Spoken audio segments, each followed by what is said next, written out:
Aaron Walron is a former engineer, an attorney, photographer, and writer. 3 weeks ago, Hurricane Harvey destroyed her home in Houston. She and her family are now living with a friend, figuring out what to do next. Tonight, Walron shares her humble opinion on the best way to help storm victims. In fact, anyone who's facing a crisis. At first, it wasn't that much, a couple of inches or so. But by the time it was over, we had almost 3 feet of water sitting in our home. My husband and I evacuated our daughter to the safety of a friend's house early on. That's her in the pink raincoat. But when it became apparent that we couldn't save our home, we realized that we needed to get back to our daughter fast. Unfortunately, by that time, most streets had flooded, so that meant wading through chest-deep water for about a mile. As we started on our way, a young woman approached us and told us to wait. There were 3 guys with a boat shuttling people to safety. So we waited. And while we waited, we witnessed people who were using their gifts and their skills to address specific needs in service of others.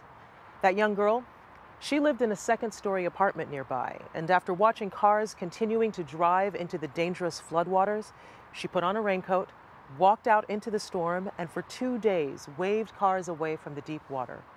The 3 young men who took us to our friend had taken their bass boat out of storage and opened their own ferry service to help.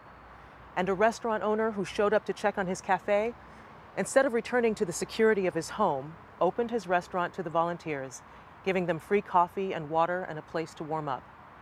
Each of these people took a moment to consider what they had to offer and then, without hesitation, simply helped. But they helped with specificity.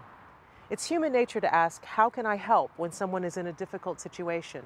It's admittedly something I've said countless times in the past.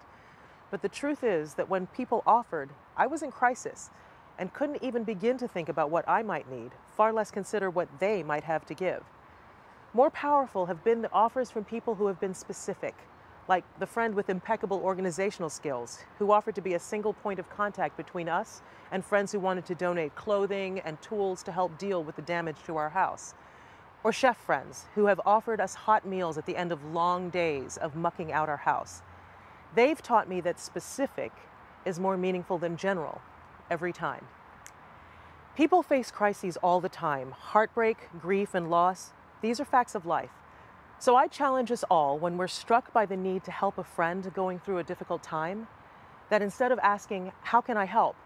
Let's mine our own gifts, talents, and skills that we've been entrusted with, and instead declare, I can help you, and here's how.